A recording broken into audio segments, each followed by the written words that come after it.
heads up for me is very nerve-wracking because I've bubbled 3 WSOP final table, the shootouts, and I've had huge chip leads in all 3 of them. So Jen, with nearly the nut low, is going to try to bluff Jordan off with jacks and aces here. I feel like I kind of got to pay off. These are tough spots, you know. It's like you land on the river with the old 4 high. You just got to take a stab at it, but the half pot, 2/3 pot probably just isn't really going to get it done. So Jordan takes the first significant pot. I was fortunate enough to get off to a hot start, and just having a chip lead when your head's up it's so pivotal. Jordan with already a bit of an advantage here. He was up a little bit early. I guess we got it in with Ace Jack suited versus Ace King. Cooler. And Jen's going to call and not be thrilled about it. I remember that hand was pivotal because after that I was like kind of short. 850 total, you say, right? I think about that. Yeah. And then I kind of came back and we were even, and then there was one like really big hand. Jordan with a gut shot, 2 overcards, though they're not any good. Could definitely see a lot of money going in here. 60. It's kind of tricky because this is one of those boards where they both have a lot of equity available. She's just, at worst, going to have a lot of ace highs. Right. This is kind of interesting. Her hand doesn't really... Yeah, Jordan just calls. I would have loved to see a check raise. I don't really think she's ever naked. Check. I mean, she's got to be a little scared of having gotten called. Sure. Raise pre-called, check bet, call, check bet, call. Right, because like, what are you getting value from? It's like exactly Jack 10 with the 10 of diamonds. Oh, that's tough. 225. All in. Raise all in.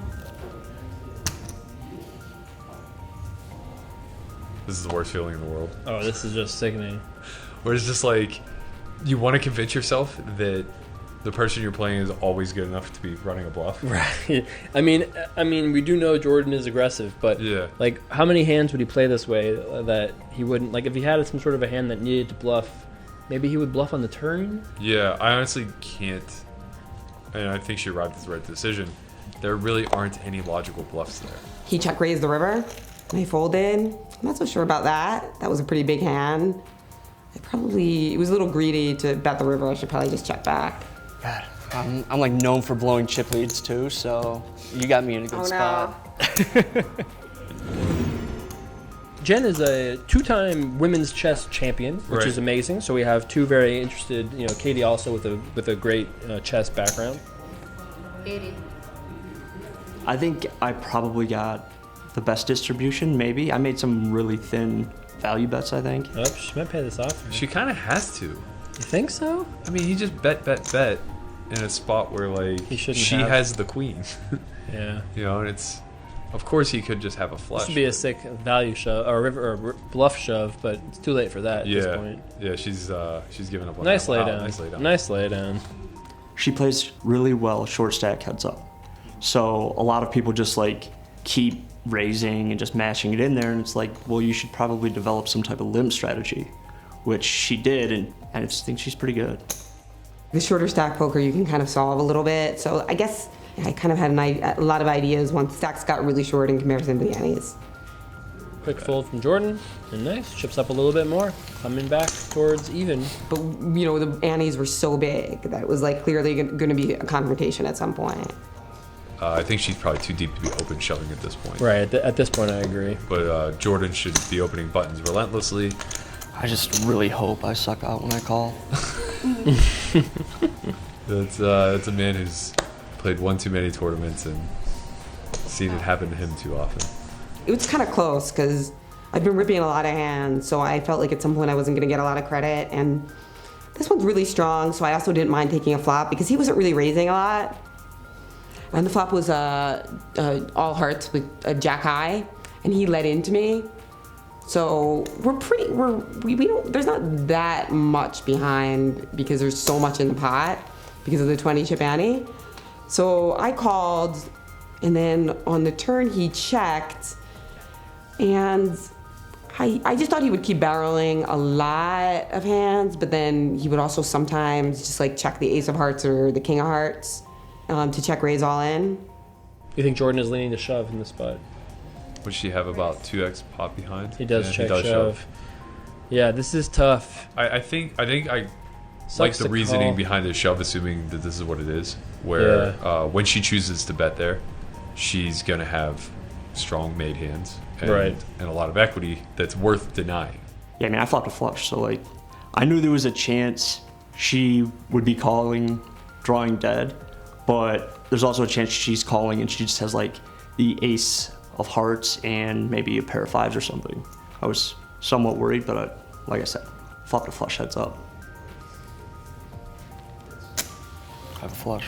Oh, we got it. I just kind of expected check with the flush on the flop. So, and he had check raised earlier in the match, so I didn't really want to fold a pair because I thought the queen of diamonds was pretty irrelevant either. Also, he would either bet that or check call that. I don't think he was going to check rip that. So that's why I called, and he had the flush, and I lost. So that was sad.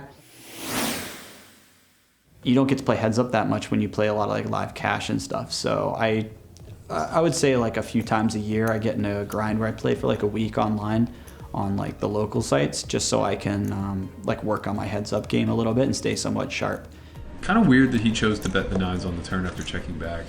I like the check back. I think he should have a lot of hands of showdown value. Really no need to protect once we arrive at such a safe turn, I don't think. And now Johnny's gonna think about this river here, and it looks like he's getting thin on him. That's 100 into 120 here. And Jesse has a decision between calling and folding. I mean, JohnnieVibes with a little stare down there. I like it. There was one hand in particular that kind of set the tone for the match, and it was when I had pocket nines, and I tried to go for 2 streets of value. I was wondering when you were going to look at me. Oh, that was too good. Yeah, I should have looked at you earlier. Yeah, you're so used to playing online. I know. I've been doing too much of that. I was trying to level him into calling with the weak hand, and because of that, it kind of put me in a hole right off the bat. And now Jesse opens a King 10 of Hearts to 30. And JohnnieVibes re-raises to 160 with 10-9 of spades, and Jesse's gonna continue here. Johnny has some really interesting bet sizings. I like the idea of going big in a general sense. It becomes tricky with these types of hands. He 3-bet me pretty large, and I call with King 10 suited and flopped a pair and a flush draw. Oh, that's my. a big flop for Jesse. And this is also going to give JohnnieVibes a decent amount of equity. He has middle pair and a gut shot. Jesse with middle pair and the second nut flush draw. So he starts with a check here where it's about a 3-to-1 stack to pot. I wonder if his intentions are ever evil. Is he ever just like going for the check smash? Probably just wants to check call. And now Jesse bets 230.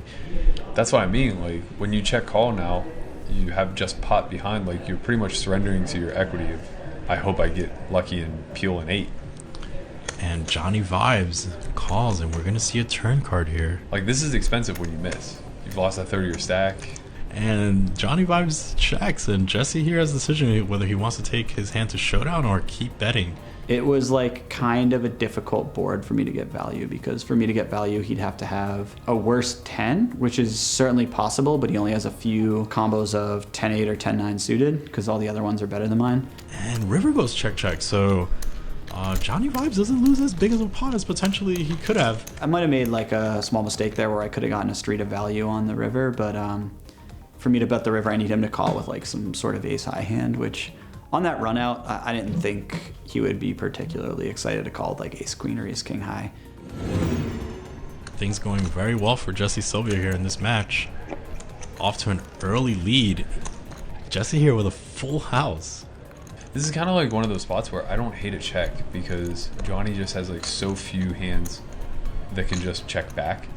I got just slapped in the face by the deck, and not just every big pot like went my way, but even like the medium pots, like pretty much every pot that saw post flop. I'm a little dejected just because of how he kind of ran over me. I feel like the distribution probably was in his favor. You're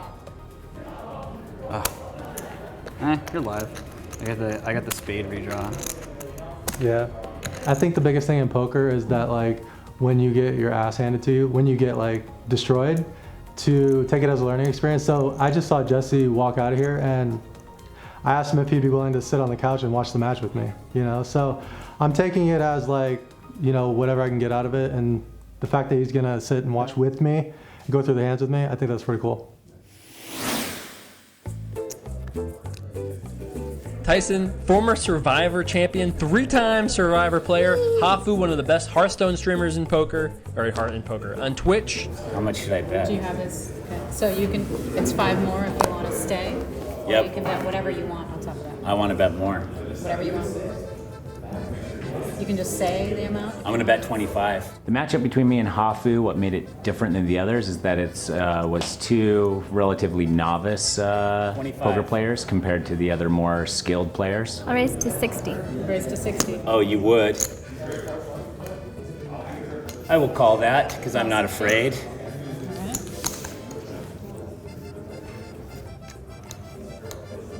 Hafu, it's to you. I know, I'm doing the math. I already have the percentages. You have a 32% chance and I have a 78% chance. Okay, well, I'll bet 60. Again with the 60. You're not going to show your cards? Remember I let you see my cards? That was very nice of you. And you gave me the button. You gave me the button for free. Okay, there's a 100-sided die. Okay. You roll a 1, and you die a painless death. You roll anything else, you get $1 million. Yeah? Do you roll? Yeah, of course you roll. Really? You have a 99% chance of winning $1 million. Yes, you have 99%, but you die. That's like my life anyways, except for I don't get paid $1 million every time. Okay, so how many times do you roll then?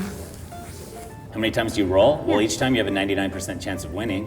So how many times do you roll? I mean, every time the money's gone. I'll go 250. Raise 250. Ooh, Hafu raises. And Tyson just instantly calls. Risky Let me check tell you raise guys. from Let Hafu. me tell you guys something about Tyson's poker game. He doesn't like folding. She knows she can't win if she checks. However, a small bet is not getting Tyson to fold. She doesn't want to move all in and just be crippled this end. It's totally fine to just check and give up here. I'll bet 300. 300. Bet is 300. I don't think Tyson's gonna fold this one. I mean, I went super big to try to bluff him out of a really big hand early, so I was down. I think I had like 500 chips left. Tyson does call, and look at that. Big swing. Tyson wins a big pot here. I didn't play very well, and I played very quickly. 150. 150. 400. Raise to 400. And Tyson just puts her all in, basically. Obviously not folding. Okay, all in. All in. It's really fast. Call. Call. Okay. Showdown. Hafu's gotta just hold. That's so far so good. Tyson's gotta find. That's not it. Wow. Hey! You did it. Oh my God, Becky. What do I owe you? 40. 40. Are you having fun? It's really fun, actually. Yeah, we're having fun, I'm getting right? chills. You're getting chills? Yeah, yeah. From what part? The temperature isn't correct in here? No, I get nervous. I used to be a competitive gamer, and I miss that kind of adrenaline that you get from competing. Wait, what are we playing for? 50,000? 50,000 what? 50,000 high fives? Sure. Do you have that much time? Do you have that much time? Probably not. Well then, I must win, I guess. I didn't think too much. I just kind of went with gut. Okay. Which is pretty much call everything. And I made it pretty much every time. Check. Check. That 10 killed me. Oh, I got so lucky. The board paired up twice, so then it just goes to whoever has the highest card. 2, I don't know if you know this, is the lowest card in the deck. Hafu here with a raise to 50. All in and a call. Tyson does have the best hand here. I feel definitely out of my league in this. But you know, if you just win every hand, if you just have the best hand every time and you don't fold it, you get there, so. It's kind of dumb. It is kind of dumb. Close. Okay, Hafu, good job.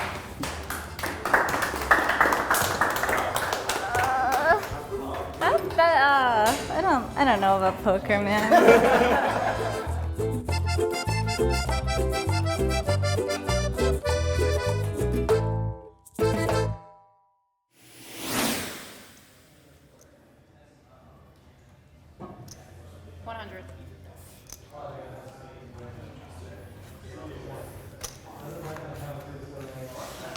Not on that flop.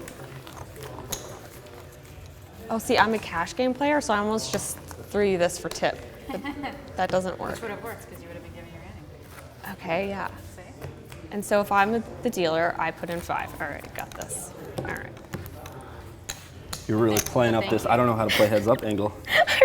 She's said many times before this match that she does not play heads up. But I mean, her husband's also Phil Galfond, so I was like, oh, I don't know how much I should trust her. Me first. Shit. See, I don't know how to play heads up. Mike DelVecchio I'm not as familiar with, but I know he's kind of blown up, like just had a breakout year. He's won WPT, he's done a ton of he's had stuff. A lot of good runs recently. Has 1.7 million in live tourney cashes. Just got third in WPT event here in Bellagio for 752K. He also just got fourth in the Aussie Millions main event. Check. She won like the first 5 hands or so. Gotta let me win one. I don't have to. You could just win 0 hands today. That would be pretty unfortunate. 90? 90. On the board. Good job. I love when my opponent cheers for me.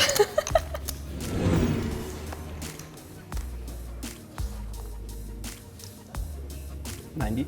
And here we are on the flop. Nice flop for Farah. Top 2 per. Almost a black chip. 2 pair. Mike does have some runners here. There's some good turn cards for him. He's got backdoor clubs, some backdoor straights, and there's the green card on his way. Wow, check back. Very interesting. Check back. I would have expected her to bet there on the turn. You know, a lot of hands want to fire twice here. A lot of draws. 8-9, Jack-9, King-Queen, Queen-Jack. As played though, she is going to get him to bite. It looks yeah, like, definitely. It's interesting that I guess he thinks he needs her to fold to win, but instead she's going to quickly call, and Farah's taking a massive advantage. Farah has a 4-1 chip lead. I wasn't going to fold. I had a good lead on him in the beginning, and we thought it was going to be a short match, but then he chipped back. I had King Jack of clubs. I flopped the gut shot and the flush draw. King Jack suited is behind, but it does have a nut flush draw. And if Farah blasts here on the turn, she'll probably get it done. She does slow down. Wow, Mike puts in half his stack. I'm surprised he didn't jam. I'm surprised he's going with bet folding. Wow. And Farah just this calls. This is so crazy. This could actually like get called and then go check or check. Yeah, river deuce. It goes check, oh my check. Goodness. And he has arrived with the best hand. Wow. I think Farah will look back at this hand and regret not betting the turn. All in. Wow, and Mike jams the river. She checked and I jammed. Yeah, she had King and Jack she folded. clubs. She had King Jack of clubs. Oh, so I was gonna win anyway. That's kind of disappointing. I wish I like bluffed her off like a 10 or something like that. You know, like. Could have just checked and won, but instead he says, I got a jam to win, and he does take it down. And just like that, Mike DelVecchio is the chip leader. It feels a little worse knowing that if I just checked, she would have won. Yeah. Or I wish she didn't tell me that. Yeah. So now that you've won all this money, do you still play 5-10? Yeah. Yeah, me too. I still play 5-10 from time to time. Especially like right after like a big tournament score, I like use it as like a method of discipline. Yeah. Because like all of my instincts are telling me to spew off every dollar I own after a big tournament score. So I'm just like, okay, I'm gonna sit in 5-10, I'm gonna play real solid, and that's what I try and do. Sometimes it works. Yeah. Yeah, same. See the Jack 7 and Jack 6. Mike had a dominating hand to start. Does flop middle pair. Farah took a shot. Yeah, Mike's got a lock on this hand as long as he doesn't fold. I lost a good chunk there, and then he just kept picking up little pots, and I never had like a moment. But I like my call when he put me all in. All in? All in. Okay, I have a pair. Oh. that's good. 2 overs. I was for like 60% of the chips in play. Ace-4 versus deuces. It's a race. Farah's got to find an ace or a 4 here. Most fun we could have. To the flop, clean. Board pair. Give a board pair for a little sweat. Oh, no. Farah's got to find an ace or a 4. That's not going to do it. Wow. Nice playing with you. You too. I had asked my husband to record just because, who knows, maybe I'll find myself in a heads-up match in the future, and it would be good to get his advice because he's a pretty good player. Because I spend so much time on coaching now that if I get an urge to play, it's because I'm sensing that I can express the game differently than most people are. So a lot of the phase I'm in right now, I'm actually playing a lot of heads up, and I'm doing a lot of this stuff it looks pretty goofy on the surface, and in a way you could say like it is on paper, but a lot of my angle of looking at the game is in alignment with like what Berkey thinks about the game in terms of let's throw guys out of their comfort zone and do stuff that is unorthodox and see how they respond. And if they respond poorly, let's keep funneling them into that. 5-10? Everyone's been very serious these matches. I'm not that serious of a player, so I hope I don't distract you if I'm talking a little bit. No, you won't, but I might not respond sometimes. That's okay. Yeah, you know, it's one of those things. I'm obviously on Twitch. I love to talk. I'm always chatting, and then I actually got off to a very fast start. Within like 3-4 hands, I had like almost a 2-1 lead. I actually think Nick's hand performs really well as a check call. I think a lot of the hands that he's expecting to see fold are ones that he's dominates beating anyway. Yeah. Now that he has bet, though, you think he has to bet again on this jack? Yeah, except I would prefer to be checking here because a lot of the equitable hands that Jeff's going to be calling with, the 10-8s, the jack-10s, they're all improving. We are putting pressure on hands like 3s, deuces, 5s, 6s. I almost think you're like betting there to maintain control of the hand a little bit more than anything else. Nice, just flat call by Jeff again. And now, what does Nick do? Check. He does just give up here. You know, it's one of those things where I just could tell, like, I didn't want to just start chirping at him and talking because I felt like how the match had, you know, wasn't like from the start, and then I just was kind of like, all right, we'll just be, you know, more quiet. Nick doesn't really give off, though. Let's talk a lot. No, very rigid. I don't think small talk's really Nick's thing. Wow, and Jeff just calls ace-king suited. Really? It's interesting because it's like your heads up. How often are you going to get these kind of spots? But I think you're right. I think he is like, I mean, I think he was profiling himself correctly in the beginning. Like he's tight solid. Yeah. And I think when you're of that sort of profile, like you kind of have to mix it up a little bit more because your 3-bets just carry more weight. Yeah, it makes sense. But now here we are on the river, and the pot has got just the initial raise in it, basically. Yeah, very 45. small. 45. He's just gonna bet and win. I went into it with my basic game plan of let's just apply aggression where I know that's usually good. I did a couple things that I've just been playing around with that I'm not sure if they're good or not, but it's just fun to mix it up in spots that are a little bit counterintuitive to some guys who think about the game in the way I think most people are thinking about it. Yeah, I wouldn't be surprised to see this be like a slow, long, you know, paper cut type of a fight. If Jeff's making it 20 and Nick's mostly calling, and also if Jeff's not re-raising hands like ace, king, and 7s, right? You know, I could see this match kind of extending and drying out. Wow. I think you have ace-3 off with the ace of clubs, but it's a good bet. I'll give it to you. That's how you're gonna raise. He had a very good feel for heads up, and he had some different bet sizing, unorthodox bet sizings that it was actually kind of how I would anticipate Berkey to play. Like they seemed very similar, like big over bets and, you know, interesting lines and just manipulating to make the pot how they want it with the type of hands they had. So And look, Nick with a re-raise with Jack 3 suited gets it done. And I really like that. That was my personal counter last year. When people would open min, I just pretty much didn't call. I would say on a couple of high variance bluffs, I pulled good rivers.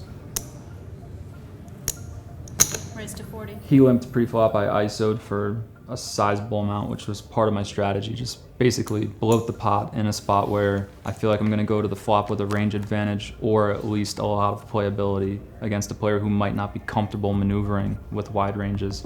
I put a standard c-bet in on the flop, I think for a large size because I had some backup equity with my backdoors. Peeled a really good backdoor, about as good as it gets. And there was sort of an awkward depth of 200 to 250% pots remaining.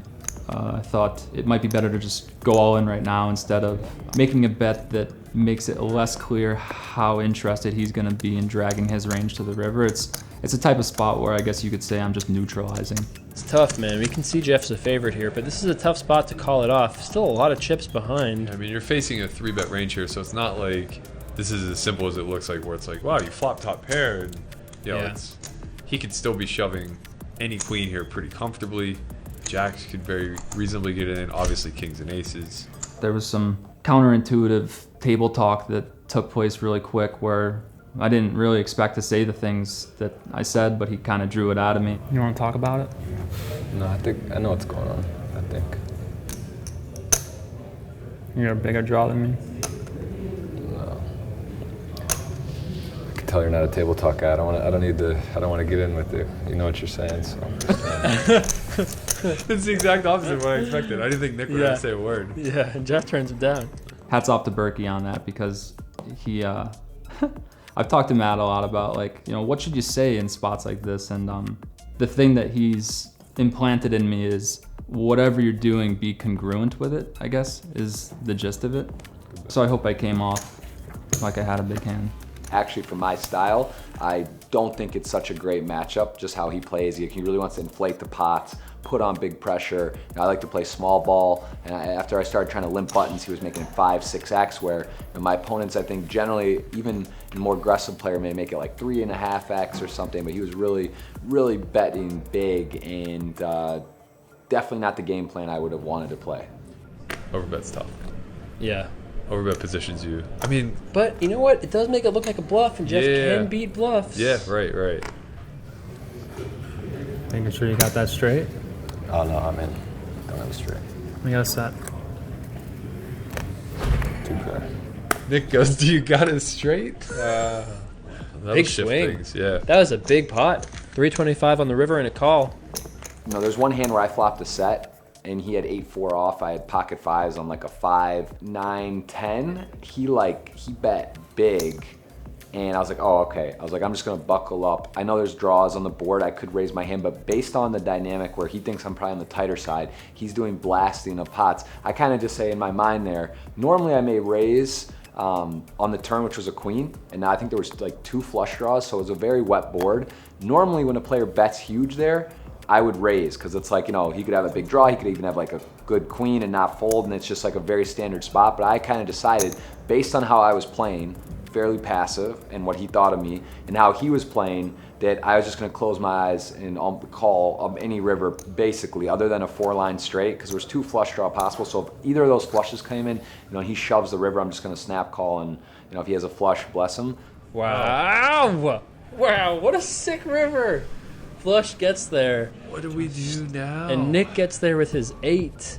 And Nick's like, well, I was bluffing the whole time, and now I have made my hand. But he's got to be a little afraid that Jeff has made his hand also. Yeah, as strong as this looks because we backed into it, I mean, he really only has a bluff catcher. So, like, you just hope that you can get the old 6-7 to kind of go for it here, I guess. Some big hands for heads up. It's like the exact same hand the hand before, except this time I can't bet, so I have a set. I went. And Jeff's going to be sick. For sure.